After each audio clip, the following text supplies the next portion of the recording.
देखिए, आर्टिकल 25 को मैं सभी आपसे कहूँगा, आप आर्टिकल 25 को एक बार पढ़िए। आर्टिकल 25 हमें धर्म पालन करने का अधिकार देता है, अधर्म का नहीं। आर्टिकल 25 हमें रीतियों को पालन करने का अधिकार देता है, कुरीतियों को नहीं। आर्टिकल 25 हमें प्रथा को पालन करने का अधिकार देता है, कुप्रथा को नहीं। धर्म और अधर्म में जमीन आसमान का अंतर है, प्रथा और कुप्रथा में जमीन आसमान का अंतर है, रीति और कुरीति में जमीन आसमान का अंतर है। दूसरा, संविधान का आर्टिकल 25 की शुरुआत 3 शब्दों से होती है, subject to public order, health, morality. आप धर्म पालन में कोई ऐसा काम नहीं करेंगे जिससे पब्लिक ऑर्डर डिस्टर्ब हो जाए। आपका जो सवाल है वो पब्लिक ऑर्डर की कैटेगरी में आता है। आप अपने धर्म के पालन में किसी भी तरीके की ऐसी एक्टिविटी नहीं करेंगे, कोई ऐसा काम नहीं करेंगे पब्लिक ऑर्डर डिस्टर्ब हो। सड़क पे नमाज पढ़ना पब्लिक ऑर्डर को डिस्टर्ब करना है। दूसरा, उसमें जो दूसरी लिमिट दी है, अपने धर्म के पालन में आप हेल्थ का ध्यान रखेंगे, लोगों के स्वास्थ्य का ध्यान रखेंगे। नमाज 5 बार अजान करना, 20-20 लाउड स्पीकर लगा के, 15-15 लाउड स्पीकर लगा के, ये हेल्थ का इशू है। आप दूसरों की नींद खराब करते हैं, आप नॉइज़ पोल्यूशन कर रहे हैं। हेल्थ का इशू का मतलब धर्म के पालन में, मजहब के पालन में, रीति रिवाज के पालन में आप ऐसा कोई काम नहीं करेंगे जिससे एयर पोल्यूशन बढ़े, वाटर पोल्यूशन बढ़े, नॉइज़ पोल्यूशन बढ़े, किसी का स्वास्थ्य खराब हो, किसी का गला नहीं काट सकते। और पब्लिक ऑर्डर का मतलब आप सड़क नहीं जाम कर सकते, सार्वजनिक स्तर पर नमाज नहीं कर सकते। और जो तीसरी लिमिटेशन दी हुई है आर्टिकल 25 में, मोरालिटी, आप ऐसा कोई काम नहीं करेंगे जो इमोरल हो। कहने का मतलब साम दाम दंड भेद द्वारा धर्मांतरण नहीं करा सकते, आप झूठी बातें नहीं बता सकते, आप वहाँ पे धोखा नहीं कर सकते, आप अपने धर्म पालन में पाखंड नहीं फैला सकते, आप अपने धर्म के पालन में काला जादू नहीं फैला सकते, आप अपने धर्म के पालन में दूसरों का धर्मांतरण नहीं करा सकते।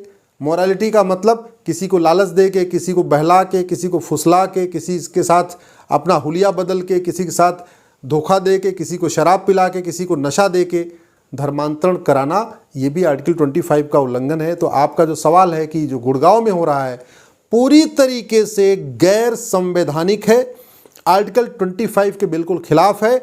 जो आर्टिकल 25 हमें धर्म पालन की इजाज़त देता है, वही आर्टिकल 25 सरकार को कहता है कि तुम पब्लिक ऑर्डर मेंटेन करो। पब्लिक ऑर्डर डिस्टर्ब नहीं होना चाहिए। अगर पब्लिक ऑर्डर डिस्टर्ब हो रहा है तो जो कार्रवाई करना है करो। जो आर्टिकल 25 हमें धर्म पालन की आज़ादी देता है, वही आर्टिकल 25 सरकार से कहता है आप हेल्थ का ध्यान रखो, पब्लिक की हेल्थ खराब नहीं होनी चाहिए किसी एक व्यक्ति के धर्म पालन या किसी समुदाय के धर्म पालन से। जो आर्टिकल 25 हमें धर्म पालन करने की इजाज़त देता है, वही आर्टिकल 25 केंद्र सरकार और राज्य सरकार को डायरेक्ट करता है इमोरल काम न होने पाए, काला जादू न फैलने पाए, अंधविश्वास न फैलने पाए, धोखा फरेब न फैलने पाए, कोई साम दाम दंड भेद द्वारा किसी का धर्मांतरण न होने पाए। तो आर्टिकल 25 जो हमें धर्म की आज़ादी देता है, वही आर्टिकल 25 सरकार को निर्देश देता है कि आप पब्लिक ऑर्डर मेंटेन करो, आप लोगों का स्वास्थ्य का ध्यान रखो, आप कोई इमोरल काम हो रहा है उन लोगों को पनिश करो। और सबसे बड़ी बात ये कि आर्टिकल 25 की आड़ में जो ये चल रहा है, ये वास्तव में संविधान की धज्जियाँ उड़ाई जा रही हैं पूरी तरीके से। संविधान का नाम लेके सेकुलरिज्म की आड़ में, भाई सीधी सी बात है, जिस तरीके से वहाँ खेल चल रहा है गुड़गांव में क्या पूरे देश में ही चल रहा है। आप जरा कल्पना करिए, जिन स्थानों पे फ्राइडे के दिन 1 घंटा, 1.5 घंटा, 2 घंटा, इतना तो टाइम लगता ही है, वहाँ पे कब्जा करके वहाँ पे सड़क जाम कर दिया जाता है या नमाज पढ़ी जाती है। अगर उसी स्थान पे मंगलवार को सुंदरकांड शुरू हो जाए, सुंदरकांड करने में तो 2 घंटे लग जाएंगे, तो 2 घंटे मंगलवार को जाम होगा। वहीं पे अगर सोमवार के दिन जो शंकर जी का दिन होता है, वहाँ महामृत्युंजय का जाप शुरू हो जाए, सब लोग सामूहिक रूप से इकट्ठा हों, भाई हम तो महामृत्युंजय का जाप 1008 बार करेंगे। 1008 बार महामृत्युंजय का जाप करने में कम से कम 5 से 6 घंटा लगता है, फिर तो 5-6 घंटे वहाँ जाम हो जाएगा। अगर उसी स्थान पे जहाँ शुक्रवार को नमाज हो रही है, लोग संडे को इकट्ठा हों, बोले जी हम तो आज यहाँ यज्ञ करेंगे, सूर्य भगवान की आराधना करेंगे, सूर्य भगवान की पूजा करेंगे और हम आज यज्ञ करेंगे, तो यज्ञ करने में भी 2 घंटे लग जाते हैं। जहाँ पे फ्राइडे की नमाज हो रही है, अगर वहीं बुधवार को लोग भगवान गणेश की आराधना शुरू कर दें, गणेश सहस्त्र नाम शुरू कर दें, गणेश भगवान की आरती करें, वहीं पूजा करें, घंटा शुरू कर दें, घंटा बजाना शुरू करें, घड़ी घंटियाल और जो भी अपने रीति रिवाज शुरू कर दें, तो फिर तो बुधवार को भी 2-3 घंटे जाम हो जाएगा। अगर जहाँ पे शुक्रवार को नमाज हो रही है, अगर वहीं बृहस्पतिवार के दिन हिंदू इकट्ठा हो जाए, भगवान विष्णु की आराधना शुरू कर दें, ओम जय जगदीश हरे आरती होना शुरू हो जाए, वहीं पे हवन शुरू कर दें, तो इस तरीके से अगर ये प्रथा शुरू हो गई शुक्रवार वाली, इसको नहीं रोका गया, तो हर क्रिया की एक प्रतिक्रिया होती है। सोशल मीडिया एक्टिव है, युवा जाग गया है, जो हिंदू सोया हुआ था वो जाग रहा है, वो देख रहा है। जब ये संविधान कहता है समान, संविधान का मतलब है ऐसा विधान जो सब पर समान रूप से लागू हो। पुलिस, सरकार, राज्य सरकार या केंद्र सरकार ये नहीं फिर रोक पाएगी कि ठीक है भाई फ्राइडे ये नमाज पढ़ सकते हैं, लेकिन आप सोमवार को आप यहाँ पे शिव चालीसा नहीं पढ़ सकते, मंगलवार को हनुमान चालीसा नहीं कर सकते, बुधवार को आप गणेश चालीसा नहीं कर सकते, बृहस्पतिवार को आप विष्णु चालीसा नहीं कर सकते, शुक्रवार को फिर तो शुक्रवार को लोग वहाँ दुर्गा चालीसा पढ़ने बैठ जाएंगे, तब क्या होगा? जिस शुक्रवार को नमाज पढ़ी जाती है वो शुक्रवार देवी जी का दिन है, मान लो वहीं पर जाकर लोगों ने दुर्गा चालीसा, लक्ष्मी चालीसा, सरस्वती चालीसा शुरू कर दिया, तब क्या होगा? शनिवार को अगर शनि भगवान की उपासना शुरू कर दिया, तब क्या होगा? इसको रोकने का एक ही तरीका है जो आर्टिकल 25 कहता है कि आप रीतियों का पालन कर सकते हैं, कुरीतियों का नहीं, प्रथा का पालन कर सकते हैं, कुप्रथा का नहीं, धर्म का पालन कर सकते हैं, अधर्म का नहीं। और धर्म पालन में भी 3 जो लिमिटेशन है, पब्लिक ऑर्डर डिस्टर्ब नहीं कर सकते, दूसरों का हेल्थ खराब नहीं कर सकते, इमोरल काम नहीं कर सकते। बड़ी सीधी सी बात है, लाउड स्पीकर का आविष्कार 200 साल पहले हुआ है, नमाज पढ़ी जा रही है 1400 साल पहले से, तो इसका मतलब इसका मजहब से कोई लेना देना नहीं लाउड स्पीकर का। अरे 1400 साल पहले लोग टीले पे चढ़ के जोर जोर चिल्लाते थे, तो आपको अगर वही प्रथा पालन करनी है तो ठीक है, आप भी जोर जोर चिल्ला लो, मुंह से जितना चिल्लाना है चिल्ला लो। लेकिन सड़क तो उस समय भी जाम नहीं होती थी, सड़क उस समय थी नहीं, सड़क जाम कहाँ से करेंगे? आज सड़क जाम हो रही है, आज 20-20 भोंपू लगा के चलाया जा रहा है। सुबह सुबह 5 बजे बच्चों को पढ़ने का टाइम होता है, लोगों को मॉर्निंग वॉक करने का टाइम होता है, लोग शांति से रहना चाहते हैं, 20-20 लाउड स्पीकर लगा के अजान शुरू हो जाती है। तो ये पूरी तरीके से संविधान का उल्लंघन है। दुनिया के कई देशों में इन पे बैन हो चुका है, दुनिया के कई देशों में अजान होती है, शांति के साथ होती है, और अब तो लाउड स्पीकर की ज़रूरत ही नहीं है। सबके घर में घड़ी है, सबके घर में अलार्म क्लॉक है, सबके घर में मोबाइल है, उस मोबाइल में भी अलार्म होता है। जिसको नमाज पढ़ना होगा अलार्म बजाएगा, अपना अलार्म घर में लगा लेगा और चला जाएगा। और फिर वहीं बुला के क्यों पढ़ना? ऐसा भी नहीं है कि अगर घर में नमाज पढ़ेंगे उसका कम फल मिलेगा, सड़क जाम करके नमाज पढ़ेंगे ज़्यादा फल मिलेगा। भाई ये बात कुछ समझ में नहीं आ रही है। नमाज तो नमाज है, आप अपने छत पे पढ़िए, अपने ड्राइंग रूम में पढ़िए, अपने बेडरूम में पढ़िए, अपने जहाँ भी आपको सुविधा होती है वहाँ पढ़िए। ये सड़क पे क्यों पढ़ना? सड़क पे पढ़ने के बाद अगर नमाज का फल कई गुना ज़्यादा हो जा रहा हो, या सड़क पे पढ़ने के बाद लोगों को परेशान करने के बाद, सड़क जाम करने के बाद अल्लाह को ज़्यादा खुशी मिल रही हो, फिर तो बात समझ में आती है। लेकिन ऐसा कहीं लिखा नहीं है, मुझे तो कहीं नहीं कुरान में दिखाई पड़ा या हदीस में दिखाई पड़ा कि भाई सड़क पे अगर सड़क जाम करके नमाज पढ़ोगे तो आपको जन्नत मिलेगी, घर में पढ़ोगे तो जन्नत नहीं मिलेगी। ऐसा कोई कहीं लिखा हमको दिखाई नहीं पड़ा। तो मेरे समझ से ये संविधान की धज्जियाँ उड़ाई जा रही हैं, और मैं आशा करता हूं कि केंद्र सरकार, राज्य सरकार इस पर कदम उठाएंगे और एक यूनिफॉर्म आपको प्रोसीजर अडॉप्ट करना पड़ेगा। नहीं तो क्रिया की प्रतिक्रिया होती है। अगर इस सड़क की नमाज नहीं बंद हुई तो सोमवार को, मंगलवार, बुधवार, क्योंकि हिंदुओं के लिए तो 7 दिन किसी न किसी देवी देवता का दिन होता है। कोई शंकर जी का दिन है, कोई भगवान शनिदेव का दिन है, कोई हनुमान जी का दिन है, कोई गणेश जी का दिन है, कोई भगवान विष्णु का दिन है।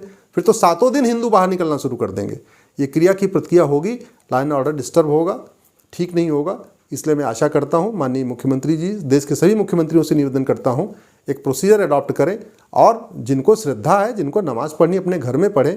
पब्लिक पार्क में, बस अड्डे पे, रेलवे स्टेशन पे, हवाई अड्डे पे और सड़क जाम करके, ये बिल्कुल ठीक नहीं है। क्योंकि काफ़ी लंबे साथ की क्या। देखिए, मैं आपसे एक एडवोकेट के नाते बात कर रहा हूँ, और एक एडवोकेट के नाते आपको जवाब दे रहा हूँ। सड़क पे नमाज पढ़ना ये केवल गुड़गांव की समस्या नहीं है, केवल हरियाणा की समस्या नहीं है, राष्ट्रीय समस्या है। चलो यहाँ पे कुछ लोग गुड़गांव में गए और वहाँ पे हंगामा हुआ, बंद हो गया। बंगाल में तो किसी की हिम्मत नहीं है जाके हंगामा करने की, केरल में तो किसी की हिम्मत नहीं है हंगामा करने की, कश्मीर में किसी की हिम्मत नहीं हंगामा करने की, या बाकी और भी जो यूपी के और जी जगह है, नूह और मेवात में किसी की हिम्मत नहीं पड़ेगी ऐसे करने की। तो इसलिए कह रहा हूँ, इसका समाधान सरकार को ही करना पड़ेगा। सरकार के पास आर्टिकल 25 है। आर्टिकल 25 सरकार को अधिकार देता है इस पर एक पॉलिसी फ्रेम करने का। इस पर एक पॉलिसी फ्रेम होना चाहिए। वैसे भी कानून है, ऐसा नहीं कानून है नहीं, बस उसका उपयोग नहीं हो रहा है। सार्वजनिक स्थानों पे कंट्रोल करना, सार्वजनिक स्थान पे कोई भी कार्य करना, ये अपने आप में अपराध है। रेलवे स्टेशन पे जाना, जैसे रेलवे स्टेशन पे आप जाते तो आपको प्लेटफॉर्म टिकट लेना पड़ता है, तो क्या जो रेलवे स्टेशन के ऊपर नमाज पढ़ी जाती है वो प्लेटफॉर्म टिकट लेके पढ़ी जाती है? नहीं। या मैं तो कलकत्ता वगैरह में देखता हूँ, बंगाल में देखता हूँ, वहाँ जैसी फ़ोटो आती है, कई बार यहाँ नई दिल्ली रेलवे स्टेशन पे देखा गया, पुरानी दिल्ली रेलवे स्टेशन पे देखा गया। ये समस्या केवल गुड़गांव की नहीं, इस समस्या को छोटा मत करिए, ये राष्ट्रीय समस्या है। समाधान भी इसको सबको एक साथ करना पड़ेगा, और इसका हमने आपको बताया हर क्रिया की प्रतिक्रिया होती है। आप जब कहते हैं इस देश, ये देश संविधान से चल रहा है, इस देश में संविधान लागू है, तो संविधान तो दो शब्दों से मिलकर बना है, संविधान। ऐसा विधान जो सब पर समान लागू हो, समान रूप से उसको कहते हैं संविधान। यानी आपका नियम भी समान होना चाहिए, आपका कानून भी समान होना चाहिए, आपका प्रोसीजर भी समान होना चाहिए, और जो आप तय करो वो सबके लिए समान होना चाहिए। तो नमाज को अलाउ करना और दूसरों को रोकना सड़क पर से, ये संविधान नहीं है, तो वायलेशन हो गया। तो मैं आशा करता हूं कि इसको ध्यान में रखते हुए, और मुस्लिम समाज को भी आगे आके समझना पड़ेगा, इस पे एक खुली चर्चा की ज़रूरत है, खुली बहस होनी चाहिए। मैं तो चाह रहा हूं कि इस पे हिंदू धर्मगुरु और मुस्लिम जो मजहबी मौलाना है वो एक साथ मंच पे आके खुली बहस करें इस पे। मैं तो एक वकील के नाते हूं, मैं तो इतना कह सकता हूं, जो लोग इस पे बहस करना चाहें, मैं संवैधानिक बहस कर सकता हूं, संविधान में क्या क्या लिखा हो बता सकता हूं, जो मैंने आपको बताया। लेकिन इस पर खुली बहस होने की ज़रूरत है कि सड़क पे जाम करके, सड़क पे भीड़ लगा के क्यों? क्या जो लोग सड़क पे आ रहे हैं उनके पास कोई घर नहीं है? क्या वो लोग बेघर लोग हैं जो आके फ्राइडे को इकट्ठा हो जा रहे हैं? अगर जब सबके पास घर है तो घर में करने में क्या दिक्कत है? अपने छत पे करने में क्या दिक्कत है? अपने ड्राइंग रूम, अपने बेडरूम, अपने जहाँ पे उनके जगह है वहाँ करने की क्या ज़रूरत है? ये फ्राइडे को इकट्ठा होना क्या मतलब शक्ति दिखाना ज़रूरी है कि हमारी इतनी संख्या हो गई है, क्या शक्ति प्रदर्शन करना ज़रूरी है? क्या मोटिव क्या है, इंटेंशन क्या है? क्योंकि जितना मैंने कुरान को पढ़ा, कहीं नहीं लिखा हुआ है कि आप सामूहिक रूप से इकट्ठे होकर और सड़क जाम करके नमाज पढ़ो। कहीं नहीं लिखा हुआ है कुरान में, कहीं नहीं लिखा हुआ है कि आप 20 लाउड स्पीकर सुबह सुबह उठाओ। लाउड स्पीकर था ही नहीं तो लिखा कहाँ से जाएगा? उसमें तो लाउड स्पीकर बना ही नहीं था। तो जो चीज़ें अगर आप परंपरा को मानते हो कि भाई हम तो वो हर काम करें जो 1400 साल पहले था, तो ठीक है, फिर तो आप ये पैंट शर्ट मत पहनो, चश्मा मत लगाओ, मोबाइल छोड़ दो, घर में जो है बिजली का कनेक्शन कटवाओ, अंधेरे में रहो, बाकी और आपके पास गाड़ी वाड़ी हटाओ, फिर तो आप खच्चर खरीदो या का घोड़ा वोड़ा खरीद लो, उस पर चलो। अगर आप 1400 साल पुरानी मान्यता को लेकर रहे हो, फिर आपको ये करना पड़ेगा। और अब आप 21वीं सदी में आ गए हैं, तो आज जो ज़रूरत हो, ये नमाज पढ़ना अपने आप में, वास्तव में अगर आप ऊपर वाले को खुश करना चाहते हो तो ऊपर वाला तभी खुश होगा जब नीचे वाले खुश होंगे। ऐसा नहीं हो सकता कि आप इंसान को परेशान के, पब्लिक ऑर्डर डिस्टर्ब के, लॉ एंड ऑर्डर ख़राब करके फिर अगर आप सजदा करोगे, फिर आप नमाज पढ़ोगे तो ऊपर नहीं जाएगी। ये बात सबके लिए लागू होती है, हिंदू के लिए भी लागू होती है, मुस्लिम, पारसी, ईसाई, सबके लिए। ऊपर वाला कोई बहरा नहीं है कि जोर जोर चिल्ला चिल्ला के अपनी आराधना, अपनी पूजा, अपनी नमाज करना ज़रूरी है। ऊपर वाला कोई ऐसा भी नहीं है, कोई चाह रहा है कि सारे लोग इकट्ठे हो जाएं, 3000 4000 की भीड़ इकट्ठी हो जाए तभी मुझे खुशी मिलेगी। ऊपर वाले से तो आपको सीधे कहते नहीं, मन आत्मा का आपका मिलन होना चाहिए, मन का मिलन होना चाहिए। तो ऐसे में इसका एक ही समाधान है, एक यूनिफॉर्म पॉलिसी बने, ये यूनिफॉर्म पॉलिसी सबके ऊपर लागू हो। और ये विषय राष्ट्रीय है, ये केवल गुड़गांव का विषय नहीं है, केवल हरियाणा का विषय नहीं है, विषय पूरे देश का है।